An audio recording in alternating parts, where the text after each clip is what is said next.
Shalom, saudara-saudaraku yang dikasihi Tuhan Yesus Kristus. Semoga saudaraku selalu dalam lindungan Tuhan. Senang sekali rasanya dapat menjumpai saudara hari ini dalam acara Santapan Rohani Hosana bersama saya Melkinale. Saat ini kita akan belajar sedikit dari firman Tuhan yang dipilih dari Amsal 25 ayat 15. Sebelum kita membaca dan merenungkannya, mari kita berdoa. Terima kasih ya Tuhan Yesus Kristus untuk firman yang Engkau berikan pada kami pada hari ini. Kami akan belajar dan merenungkannya firman-Mu Tuhan. Biarlah Engkau menurunkan kami hati sebagai seorang hamba dan telinga sebagai seorang pendengar yang baik, agar kami mampu menjadi pelaku firman-Mu yang baik dan setia. Di dalam nama Yesus Kristus kami telah berdoa. Amin. Saudaraku yang terkasih dalam Tuhan, beginilah bunyi firman Allah yang datang pada kita saat ini. Dengan kesabaran seorang penguasa dapat diyakinkan, dan lidah yang lembut mematahkan tulang. Shalom. Zaman sekarang kelembutan seakan hilang di telangan bumi, bahkan dari diri kita sendiri. Karena itu, biarlah Tuhan pegang kendali atas kehidupan kita. Tapi bagaimana kita dapat mempraktekkan prinsip ini ketika seorang menyerang kita atau menyinggung kita dan kita merasakan kemarahan dalam diri kita yang mulai bangkit? Coba kita baca Amsal pasal 15 ayat 1. Jawaban yang lemah lembut meredakan kegeraman, tetapi perkataan yang pedas membangkitkan marah. Saya tahu bahwa ini sangat sulit diterapkan dalam hidup. Tetapi coba kita berusaha untuk menghadapi sebuah pertengkaran dengan sabar. Kita coba baca kembali pada Amsal 17 ayat 14. Memulai pertengkaran adalah seperti membuka jalan air.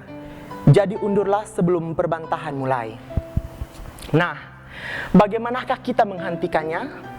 Bagaimana kita memutuskan lingkaran pembalasan dan konfrontasi verbal ketika seorang menyerang kita? Apakah kita melakukannya dengan memilih untuk menghadapi dengan kata-kata yang kasar, dengan jawaban yang lemah lembut? Lembut berarti disertai dengan kerendahan hati.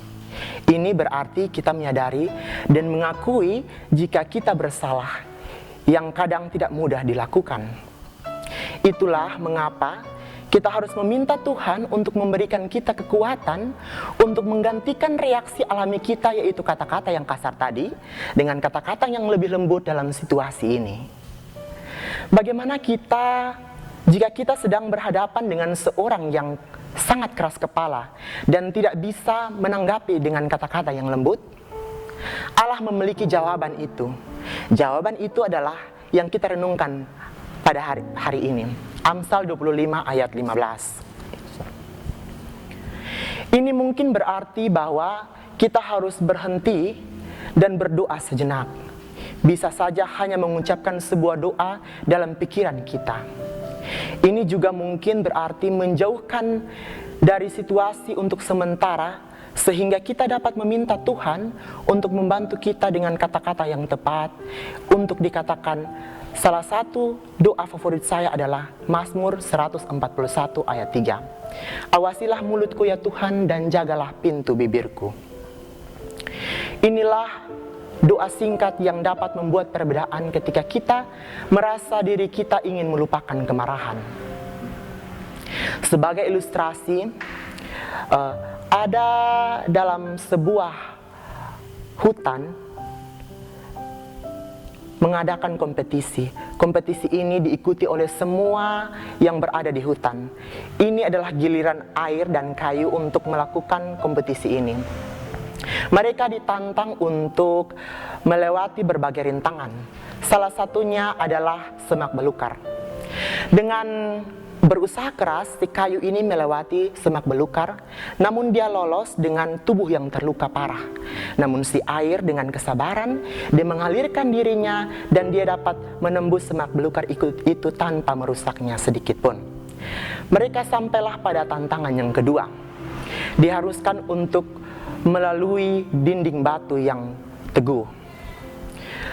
Si kayu ini berusaha keras untuk melewati dinding batu itu, namun dia sudah tidak sanggup lagi melewatinya karena tubuhnya sudah penuh dengan luka.